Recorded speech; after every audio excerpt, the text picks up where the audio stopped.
Hello, good evening, नमस्कार। मैं आशा शर्मा आप सभी का स्वागत करती हूँ दर्शन क्लासेस यूट्यूब चैनल पर। तो कैसे हो आप सभी? आई होप आप सब ठीक होंगे और अपनी तैयारी को बेहतर से बेहतरीन कर रहे होंगे। तो सब बच्चे फटाफट से क्लास में लाइव आएंगे, जैसे कि क्लास का समय हो चुका है। हमारी जो कंप्यूटर को लेकर प्रैक्टिस 8 की जो क्लास होती है वो नाइट को 8 बजे होती है। तो सभी क्लास में फटाफट से लाइव जुड़ेंगे। तो आज की जो हमारी क्लास होने वाली है, जैसे कि हमारी जो प्रैक्टिस सेट की क्लास चल रही थी एमएस ऑफिस की यानी एमएस वर्ड में, हम आज एक्सेल की प्रैक्टिस सेट की क्लास करने वाले हैं। तो सभी प्यारे स्टूडेंट, सभी दोस्त फटाफट से क्लास में लाइव जुड़ेंगे। उसके बाद हम क्लास शुरू करते हैं। जो भी कोई बच्चा क्लास से नया जुड़ा तो चैनल को सब्सक्राइब करें, वीडियो को लाइक और शेयर करें। तो फटाफट से सब बच्चे क्लास में हाजिर होंगे, उसके बाद क्लास शुरू करते हैं। तो आज की जो क्लास है हमारी वो एमएस एक्सेल की होने वाली है, यानी कि एक्सेल को लेके हम प्रैक्टिस सेट की क्लास करने वाले हैं। तो सब बच्चे फटाफट से क्लास में जुड़ेंगे। तो देखते हैं अपना पहला क्वेश्चन। माइक्रोसॉफ्ट एक्सेल का निम्नलिखित में से कौन सा फंक्शन चयनित डेटाबेस प्रविष्टि से अधिकतम मूल्य देता है? डिकॉन्टा रहेगा, डीमैक्स रहेगा, डेल्टा रहेगा, डिकॉन्टा रहेगा। तो फटाफट से सब बच्चे जवाब देंगे। क्वेश्चन में पूछा गया कि माइक्रोसॉफ्ट एक्सेल का निम्नलिखित में से कौन सा फंक्शन चयनित डेटाबेस प्रविष्टियों को अधिकतम मूल्य देता है? तो फटाफट से सब बच्चे जवाब देंगे। देखते हैं कितने बच्चे इसका राइट आंसर देते हैं। तो फटाफट से जवाब आना चाहिए सभी बच्चों का। इस क्वेश्चन का जो राइट आंसर बनेगा वो हो जाएगा डी मैक्स, यानी डी ऑप्शन बिल्कुल राइट हो जाएगा। डी मैक्स क्या होता है? अगर हम बात करें डी मैक्स की, मैक्स की बात करें तो ये क्या होता है? ये होता है एक संख्यात्मक मान। संख्यात्मक मान होता है ये, है ना? संख्यात्मक मान होता है जो एक्सेल में, एमएस एक्सेल में।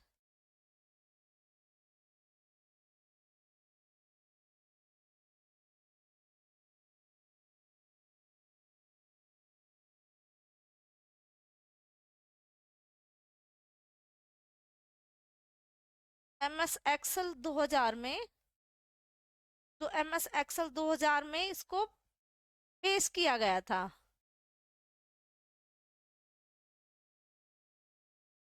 यानी इसको जारी किया गया था एमएस एक्सेल 2000 के अंतर्गत, है ना? तो इस ऑप्शन का, इस क्वेश्चन का बी ऑप्शन बिल्कुल राइट हो जाएगा। जिस किसी बच्चे का आंसर बी आया वो बिल्कुल राइट हो जाएगा।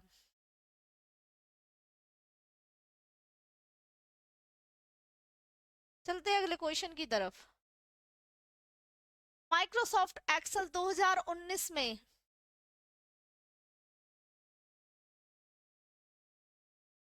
माइक्रोसॉफ्ट एक्सेल 2019 में रिक्त कार्यपत्रक में आज की तारीख के लिए निम्नलिखित में से कौन सा फंक्शन है? क्वांटा रहेगा, एवरेज रहेगा, वर्क डे रहेगा, टू डे रहेगा। तो फटाफट से सब बच्चे जवाब देंगे। क्वेश्चन में पूछा गया कि एमएस एक्सेल 2019 में जो कार्य पत्र में आज की तारीख के लिए आप निम्नलिखित में से कौन सा फंक्शन का प्रयोग करोगे? आज की तारीख के लिए पूछा गया, तो फटाफट से जवाब आना चाहिए सब बच्चों का। देखते हैं कितने बच्चे इसका राइट आंसर देते हैं। तो फटाफट से सभी का जवाब आना चाहिए। तो इसका जो राइट आंसर बनेगा वो हो जाएगा टू डे। क्या हो जाएगा? टू डे हो जाएगा। टू डे क्या होता है? ये वर्तमान तिथि को दर्शाता है। वर्तमान तिथि को, तिथि के लिए प्रयोग किया जाता है।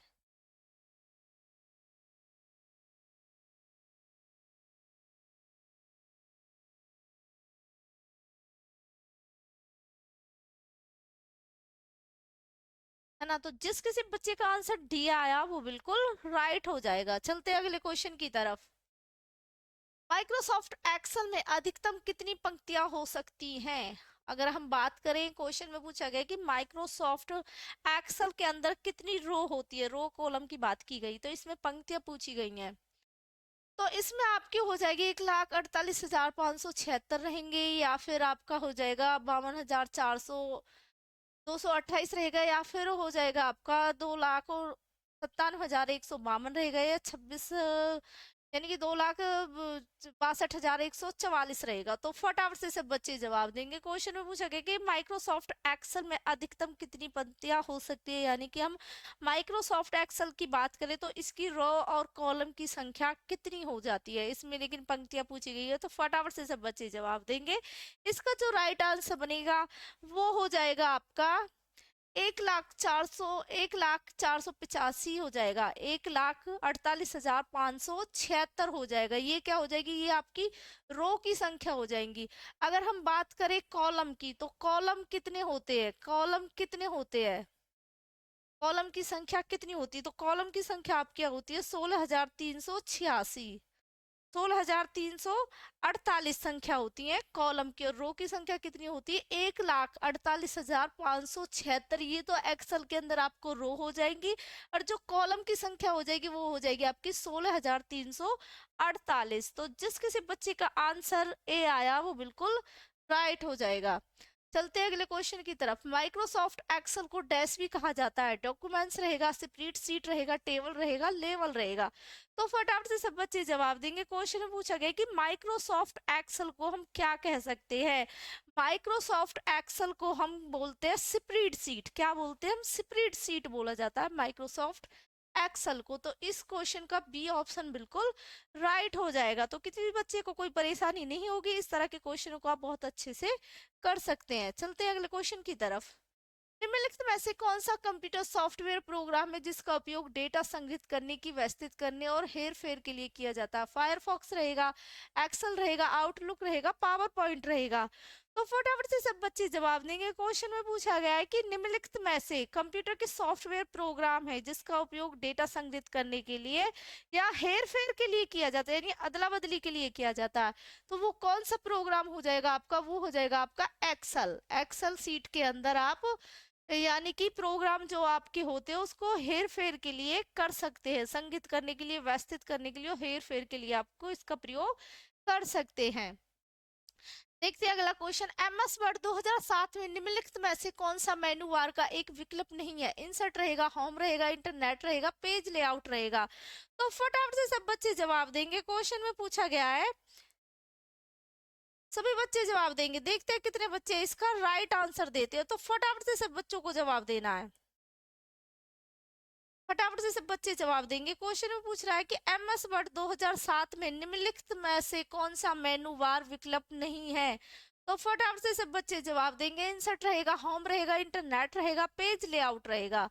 तो देखते हैं कितने बच्चे इसका राइट आंसर देते हैं। तो फटाफट से सब बच्चों को जवाब देना है। एमएस वर्ड 2007 में जो मेनू का एक भाग विकल्प नहीं होता वो क्या हो जाएगा आपका। फटाफट से जवाब देंगे सब बच्चे। देखते हैं कितने बच्चे इसका राइट आंसर देते हैं। फटाफट से जवाब आना चाहिए सभी बच्चों का। तो इसका इंटरनेट, इंटरनेट क्या हो जाएगा, इंटरनेट एमएस वर्ड 2007 का मेन्यू का विकल्प नहीं होगा, जबकि इंसर्ट, होम और पेज लेआउट ये क्या हो जाएंगे, ये एमएस वर्ड के मेन्यू बार के एक भाग हो जाएंगे, जबकि आपका इंटरनेट क्या हो जाएगा, मेनू का एक भाग नहीं होगा। चलते हैं अगले क्वेश्चन की तरफ। माइक्रोसॉफ्ट एक्सेल फाइल में प्रत्येक वर्कशीट की पंक्तियों में रो और कॉलम का ग्रेड होता है। इस ग्रेड के प्रत्येक एक्सिस सिंबल एलिमेंट को क्या कहते हैं। ऑब्जेक्ट रहेगा, सेल रहेगा, चार्ट रहेगा, टेम्पलेट रहेगा। तो फटाफट से सब बच्चे जवाब देंगे। क्वेश्चन में पूछा गया है कि माइक्रोसॉफ्ट वर्ड एक्सेल में फाइलों में प्रत्येक वर्कशीट की पंक्तियों में रो और कॉलम का ग्रेड होता है, यानी कि एक्सेल फाइल में जो वर्कशीट होती है, जो सीट बनी होती है, उसमें रो की संख्या भी होती है और कॉलम की भी संख्या का ग्रेड होता है।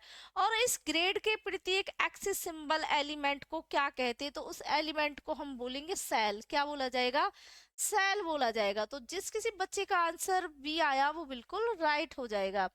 चलते हैं अगले क्वेश्चन की तरफ। जब माइक्रोसॉफ्ट एक्सेल 2016 लॉन्च किया गया तो निम्न में से कौन सा टैब डिफॉल्ट रूप में सक्रिय हुआ था। डेटा रहेगा, होम रहेगा, फॉर्मूला रहेगा, व्यू रहेगा। तो फटाफट से सब बच्चे जवाब देंगे। क्वेश्चन पूछा गया जब माइक्रोसॉफ्ट एक्सेल 2016 लॉन्च किया गया तो उसमें से कौन सा टैब डिफॉल्ट रूप में सक्रिय किया गया था, यानी प्रस्तुत किया गया था, वो आपका किया गया था होम में। किस में किया गया था, होम में। तो जिस किसी बच्चे का आंसर बी आया वो बिल्कुल राइट हो जाएगा। देखते हैं अगला क्वेश्चन। माइक्रोसॉफ्ट वर्ड का दूसरा नाम क्या है। सिस्टम सॉफ्टवेयर है, वर्कबुक रहेगा, डेटाबेस सिस्टम है या फिर वर्ड प्रोसेसर रहेगा। तो फटाफट से सब बच्चे जवाब देंगे। क्वेश्चन में पूछा गया कि माइक्रोसॉफ्ट वर्ड का दूसरा नाम क्या है, यानी माइक्रोसॉफ्ट वर्ड को हम दूसरे किस नाम से जान सकते हैं। तो माइक्रोसॉफ्ट वर्ड को हम वर्ड प्रोसेसर के नाम से भी जाना जाता है, यानी कि इसका डी ऑप्शन बिल्कुल राइट हो जाएगा। चलते हैं अगले क्वेश्चन की तरफ। माइक्रोसॉफ्ट एक्सेल में डैश का आधारभूत कार्य दो से अधिक पाठ्य भाग सिटिंग्स को पर से जोड़ता है। यानी कि आपका कौंटा होगा, वीलुकअप होगा, समको होगा या डीसम होगा। तो फटाफट से सभी बच्चे जवाब देंगे। क्वेश्चन में पूछा गया है आपका कि माइक्रोसॉफ्ट एक्सेल में डैश का आधारभूत कार्य दो से अधिक पाठ्य भागों को स्टैंक्स की परस्पर से जोड़ता है, तो उसके लिए वो क्या होगा आपका, वो कंटेंट होगा। कंटेंट यानी कि ए ऑप्शन बिल्कुल राइट हो जाएगा। चलते नेक्स्ट क्वेश्चन की तरफ। एक्सेल कार्य पुस्तिकाओं की फाइल का एक्सटेंशन क्या है? यानी कि एक्सेल की एक्सटेंशन पूछी गई है। जो एक्सेल की एक्सटेंशन होती है, जैसे एमएस वर्ड की होती है, एक्सेल की होती है, पेंट की होती है, सभी की एक्सटेंशन होती है। तो इसमें एक्सेल की एक्सटेंशन के बारे में पूछा गया, तो क्या होता है, डॉट टी रहेगा या फिर डॉट जीपीजी रहेगा या फिर जिप रहेगा, डॉट डॉट जिप रहेगा या फिर डॉट एक्सआईएस रहेगा। तो फटाफट से सब बच्चे जवाब देंगे। क्वेश्चन पूछा गया कि एक्सेल की जो एक्सटेंशन होती है तो वो क्या होती है आपकी, वो होती है आपकी डॉट एक्सआईएस। यानी कि डी ऑप्शन बिल्कुल राइट हो जाएगा। चलते हैं अगले क्वेश्चन की तरफ। टेक्स्ट एडिटर में एक लंबवत टिमटिमाती ब्लिंकिंग रेखा है जो उस जगह को इंगित करती है जहां टाइप की गई टेक्स्ट दिखाई देगी। कर्सर रहेगा, फूटर रहेगा, लेआउट रहेगा, हेडर रहेगा। तो फटाफट से सब बच्चे जवाब देंगे। टेक्स्ट एडिटर में एक जो टिमटिमाती हुई रेखा दिखाई देती है उस जगह को इंगित करती है, उसको टाइप की गई टेक्स्ट दिखाई देता है, तो उसको क्या बोला जाता है, उसको आप कर्सर बोल सकते हो। यानी कि इस क्वेश्चन का ए ऑप्शन बिल्कुल राइट हो जाएगा। देखते हैं अगला क्वेश्चन। एक एक्सेल वर्कबुक का क्या संग्रह है? वर्कशीट रहेगा, चार्ट्स रहेगा, वर्कबुक रहेगा या वर्कशीट एंड चार्ट्स रहेगा। तो फटाफट से सब बच्चे जवाब देंगे। क्वेश्चन पूछा गया कि एक एक्सेल वर्कबुक क्या होती है? एक एक्सेल वर्कबुक हो आपकी होती है वर्कशीट एंड चार्ट रहेगा। यानी कि डी ऑप्शन इसका बिल्कुल राइट हो जाएगा। देखते हैं अगला क्वेश्चन। डिफॉल्ट रूप से एमएस एक्सेल 2010 वर्कबुक की कितनी सीट्स प्रदान करता है? 3 रहेगा, 7 रहेगा, 5 रहेगा, 1 रहेगा। तो फटाफट से सब बच्चे जवाब देंगे। डिफॉल्ट रूप से एमएस एक्सेल जो होता है 2019 में जो वर्कशीट कितनी प्रदान करता है, तो उसके लिए वर्कशीट उसको 3 प्रदान करती होती है। जैसे कि सीट 1 हो गया, सीट 2 रहेगा, सीट 3 रहेगा। तो यानी कि 3 सीट प्रदान की जाती है एमएस एक्सेल के अंदर। चलते हैं अगले क्वेश्चन की तरफ। एमएस एक्सेल वर्कबुक में पहली वर्कशीट डिफॉल्ट नाम क्या होता है? वर्कशीट 1 यानी कि एमएस 1 रहेगा, वर्कशीट 1 रहेगा या सीट 1 रहेगा। फटाफट से सब बच्चे जवाब देंगे। वर्कशीट रहेगा यानी कि WSI रहेगा, वर्कशीट 1 रहेगा, सीट्स 1 रहेगा। तो एमएस एक्सेल वर्कबुक में जो पहली वर्कशीट डिफॉल्ट नाम होती है वो होती है आपकी सीट 1 के नाम से। किसके नाम से? सीट 1 के नाम से। तो जिस किसी बच्चे का आंसर डी आया वो बिल्कुल राइट हो जाएगा। एमएस एक्सेल 2019 में प्रोजेक्ट वर्कशीट पर निम्नलिखित में से किस संचालन की अनुमति नहीं होती? एक कॉलम सम्मिलित करना होता है या फिर फॉर्मेट सेल रहेगा, डिलीट वर्कशीट रहेगा या फिर एक रो सम्मिलित करना रहेगा। तो फटाफट से सब बच्चे जवाब देंगे। क्वेश्चन पूछा गया कि एमएस एक्सेल 2019 में जो प्रोजेक्ट वर्कशीट पर निम्नलिखित में से संचालन की अनुमति नहीं देता वो होता है डिलीट वर्कशीट। यानी कि इसके अंदर आप वर्कशीट को डिलीट नहीं कर सकते, इसकी अनुमति नहीं दी जाती। चलते अगले क्वेश्चन पर। माइक्रोसॉफ्ट एक्सेल सॉफ्टवेयर द्वारा बनाई गई फाइलों को सामान्यतः किस नाम से जाना जाता है? सेल रहेगा, ग्रेड रहेगा, वर्कशीट रहेगा, वर्कबुक्स रहेगा। तो फटाफट से सब बच्चे जवाब देंगे। माइक्रोसॉफ्ट एक्सेल सॉफ्टवेयर द्वारा बनाई गई फाइल को किस नाम से जाना जाता है? तो माइक्रोसॉफ्ट एक्सेल सॉफ्टवेयर द्वारा बनाई गई फाइल को आप वर्कबुक्स के नाम से जाना जाता है। यानी कि इस क्वेश्चन का डी ऑप्शन बिल्कुल राइट हो जाएगा।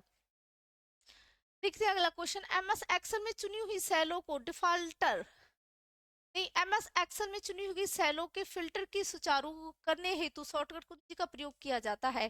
Control plus shift plus L रहेगा, कंट्रोल प्लस एफ रहेगा, alt plus click plus L रहेगा, शिफ्ट प्लस एफ रहेगा। तो फटाफट से सब बच्चे जवाब देंगे। क्वेश्चन पूछा गया कि एमएस एक्सेल में चुनी गई जो सेल होती है उसके जो फिल्टर होते हैं उसे कौन सी शॉर्टकट की के द्वारा प्रयोग किया जाता है? तो उसके लिए शॉर्टकट की आपकी होती है control plus shift plus L. यानी कि इस क्वेश्चन का ए ऑप्शन बिल्कुल राइट हो जाएगा। देखते हैं अगला क्वेश्चन। निम्नलिखित में से किसके वर्कशीट में कॉलम मौजूद और केवल उन डेटा को देखा जाता है जो किसी विशेष मानदंड को पूरा करते हैं? ऑटो सम रहेगा, फिल्टरिंग रहेगा या फिर पोवर्टिंग रहेगा या फिर सैटिंग रहेगा? तो फटाफट से सब बच्चे जवाब देंगे।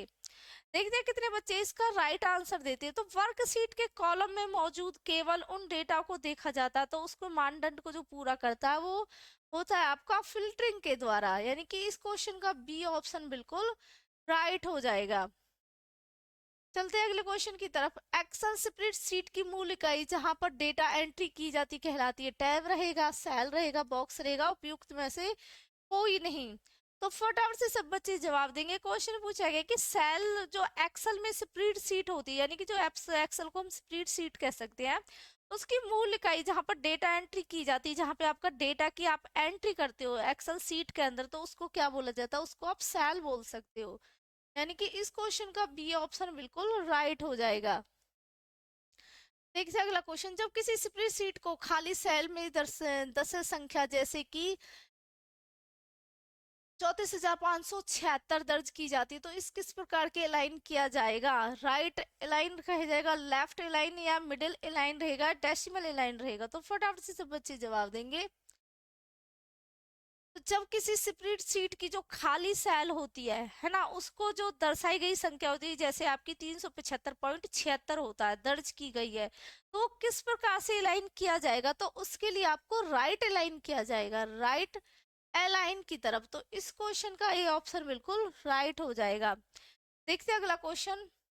निम्न में से कौन सा डीबीएमएस का एक उदाहरण नहीं है? एसक्यूएल सर्वर रहेगा, या माई एक्सक्यूएल रहेगा, या माइक्रोसॉफ्ट आउटलुक रहेगा, माइक्रोसॉफ्ट एक्सेल एक्सेस रहेगा? तो फटाफट से सब बच्चे जवाब देंगे। देखते हैं कितने बच्चे इसका राइट आंसर देते। तो क्वेश्चन में पूछा गया कि कौन सी डीबीएमएस का एक उदाहरण नहीं है?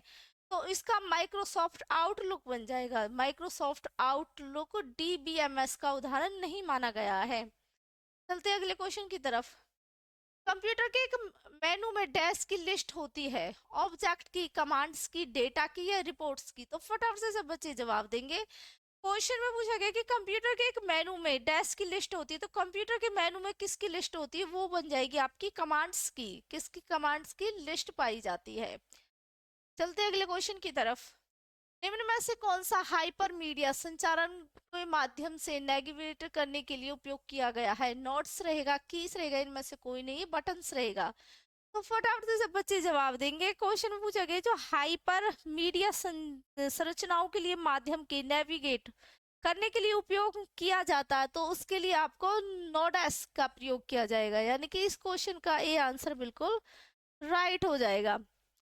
जब सदवित सेल एक से अधिक इनपुट बल दिए जाते हैं, तो एक्सेल की डैश विशेषता यानी फीचर गतिशील रूप से नए आउटलुक प्रदान करते हैं। कैरीज रहेगा, वर्ड कनेक्ट रहेगा, सेल रिफेसिंग रहेगा, सेल लिंकिंग रहेगा? तो फटाफट से सब बच्चे जवाब देंगे। क्वेश्चन में पूछा गया कि जब किसी इनपुट को बल दिया जाता है, किसी सेल में किसी इनपुट को बल दिया जाता है, तो एक्सेल की कौन सी विशेषता यानी कौन सा फीचर उसे आउटपुट का प्रदान करेगा? तो उसके लिए आपको सेल रिफ्रेशिंग करना होगा। सेल को आपको रिफ्रेशिंग के जरिए आप उसको उत्पाद कर सकते हैं। चलते हैं नेक्स्ट क्वेश्चन की तरफ। माइक्रोसॉफ्ट एक्सेल एप्लीकेशन के डैश सूट का एक हिस्सा है। माइक्रोसॉफ्ट विंडो रहेगा, ओपन ऑफिस रहेगा, माइक्रोसॉफ्ट ऑफिस रहेगा, विजुअल बेसिक रहेगा? तो फटाफट से सब बच्चे जवाब देंगे। क्वेश्चन में पूछा गया कि माइक्रोसॉफ्ट एक्सेल एप्लीकेशन के सूट का जो हिस्सा होता है वो कौन सा बन जाता है? वो आपका माइक्रोसॉफ्ट ऑफिस हो जाएगा। क्या हो जाएगा? Microsoft office. तो इस क्वेश्चन का सी ऑप्शन बिल्कुल राइट हो जाएगा। देखते हैं अगला क्वेश्चन। तालिका बनाने के लिए निम्नलिखित में से किसी डेटाबेस प्रबंधन तंत्र प्रयोग किया जाता है? एमएस वर्ड रहेगा, एमएस पावर पॉइंट रहेगा, एमएस एक्सेल रहेगा, एमएस एक्सेस रहेगा? तो फटाफट से सब बच्चे जवाब देंगे। तो किसी भी तालिका को डेटाबेस प्रबंधन तंत्र बनाने के लिए किसका प्रयोग किया जाता है? तो उसके लिए आपको एमएस एक्सेस का प्रयोग किया जाता है। यानी कि एमएस एक्सेस के द्वारा आप नई तालिका या डेटाबेस प्रबंधन तंत्र बना सकते। तो इस क्वेश्चन का डी ऑप्शन बिल्कुल राइट हो जाएगा। देखते हैं अगला क्वेश्चन। यदि टेक्स्ट और संख्या वाले किसी प्रेजेंटेशन में बहुत अधिक सामग्री दिखाई देनी हो, तो निम्नलिखित में से किसका उपयोग करके अच्छा होगा? आकृतियां, टेबल रहेगा, स्मार्ट आर्ट्स रहेगा, बुलेट्स रहेगा? तो फटाफट से सब बच्चे जवाब देंगे। देखते हैं कितने बच्चे इसका राइट आंसर देते हैं। तो ये यदि किसी टेक्स्ट की संख्याओं कि किसी प्रेजेंटेशन के लिए बहुत अच्छी सामग्री दिखानी होती है, तो उसके लिए आपको क्या डिजाइन करना होगा जिससे वो सबसे अच्छा लगे, तो उसके लिए आपको टेबल क्या करना होगा, टेबल को आपको डिजाइन करना होगा। तो इस क्वेश्चन का बी ऑप्शन बिल्कुल राइट हो जाएगा। एक एक्सेल स्प्रेडशीट मदद करता है डेटा सॉर्ट करने के लिए, डेटा आसानी से व्यवस्थित करने में, या फिर संख्यात्मक डेटा की गणनाओं में, या फिर उपयुक्त सभी हो जाएंगे। तो क्वेश्चन पूछा गया कि एक एक्सेल स्प्रेडशीट मदद करता है, तो क्या मदद करता है, वो डेटा को सॉर्ट करने में भी, आसानी व्यवस्थित करने में भी, संख्यात्मक डेटा की गणना के लिए, यानी कि उपयुक्त के सभी विकल्प राइट हो जाएंगे। तो इस क्वेश्चन का डी ऑप्शन बिल्कुल राइट हो जाएगा। देखते हैं अगला क्वेश्चन। मुख्य रूप से अकाउंट उद्देश्यों के लिए एमएस ऑफिस के किस अवयव का प्रयोग किया जाता है? एमएस वर्ड रहेगा, एमएस एक्सेल रहेगा, एमएस वर्जन रहेगा, एमएस एक्सेस रहेगा। तो फटाफट से सब बच्चे जवाब देंगे। देखते हैं कितने बच्चे इसका राइट आंसर देते हैं। तो एमएस ऑफिस के किस अवयव का प्रयोग किया जाता है अकाउंटिंग उद्देश्यों के लिए? तो फटाफट से जवाब आना चाहिए। इसके लिए आपको एमएस एक्सेल का प्रयोग करना होता है, यानी कि एमएस एक्सेल के जरिए आप शीट बना के, है ना, अकाउंट्स उद्देश्यों के लिए आप अपना अकाउंट्स बना सकते हो। उसकी शीटों को, एमएस ऑफिस के जो भी कार्य होते हैं वो आपको एक्सेल में बनाने होते हैं। तो इसका बी ऑप्शन बिल्कुल राइट हो जाएगा। चलते नेक्स्ट। निम्नलिखित में से कौन सा वर्ड प्रोसेसिंग सॉफ्टवेयर नहीं है? MS Excel, Notepad, MS Word रहेगा, वर्ड पैड रहेगा। तो फटाफट से सब बच्चे जवाब देंगे। क्वेश्चन पूछा गया है कि कौन सा वर्ड प्रोसेसिंग सॉफ्टवेयर नहीं है? तो वर्ड प्रोसेसिंग सॉफ्टवेयर होता है वो नोटपैड रहेगा, एमएस वर्ड रहेगा, वर्ड पैड रहेगा। ये तीनों क्या हो जाएंगे, ये आपके प्रोसेसिंग सॉफ्टवेयर हो जाएंगे, जबकि एमएस एक्सेल इसका हिस्सा नहीं माना गया। तो इस क्वेश्चन का ए ऑप्शन बिल्कुल राइट हो जाएगा। चलते अगले क्वेश्चन तक। किन प्रोग्राम का प्रयोग राशि आधारित प्रलेख बनाने के लिए किया जाता है? शब्द संसाधन रहेगा, स्प्रेडशीट रहेगा, प्रस्तुति रहेगा, ग्राफिक्स रहेगा। तो फटाफट से सब बच्चे जवाब देंगे। क्वेश्चन पूछा गया कि प्रोग्रामों का प्रयोग राशि आधारित प्रलेखन बनाने के लिए किसका प्रयोग किया जाता है? तो प्रोग्रामों का प्रयोग के लिए, राशि आधारित प्रलेखन बनाने के लिए हमको स्प्रेडशीट यानी कि एक्सेल का प्रयोग करना होता है। तो स्प्रेडशीट के जरिए हम प्रोग्रामों को राशि आधारित प्रलेख बना सकते हैं। तो इस क्वेश्चन का बी ऑप्शन बिल्कुल राइट हो जाएगा। किसी कारोबार के ग्राहक इन्वेंट्री तथा बेंगल इकाई लिस्ट सबसे अच्छी, इकाई लिस्ट सबसे अच्छी फाइल में स्टोर की जा सकती है। डेटाबेस रहेगा, दस्तावेज रहेगा यानी डॉक्यूमेंट्स रहेंगे, वर्कशीट रहेगा, प्रेजेंटेशन रहेगा, इनमें से कोई नहीं। तो फटाफट से सब बच्चे जवाब देंगे। क्वेश्चन पूछा गया कि किसी कारोबार के ग्राहक इन्वेंट्री तथा रिकाइल सबसे अच्छी और डैश फाइल स्टोर की जाती है। तो किसके अंदर इन्वेंट्री और पेंगल रिकाइल सबसे अच्छी स्टोर की जाती है? तो उसके लिए आपको वर्कशीट का प्रयोग करना होगा। किसके लिए? वर्कशीट का। तो इस क्वेश्चन का सी ऑप्शन बिल्कुल राइट हो जाएगा। चलते अगले क्वेश्चन की तरफ। एक स्प्रेडशीट में चार्ट किसी लेजेंड के लिए गलत विकल्प की पहचान करें। लेफ्ट, टॉप रहेगा, डाउन रहेगा, राइट रहेगा। तो फटाफट से सब बच्चे जवाब देंगे। एक स्प्रेडशीट चार्ट में किसी लेजेंड के लिए गलत विकल्प की जो पहचान की जाती है वो डाउन के जरिए की जाती है। किसके जरिए? डाउन के जरिए। तो इस क्वेश्चन का सी ऑप्शन बिल्कुल राइट हो जाएगा।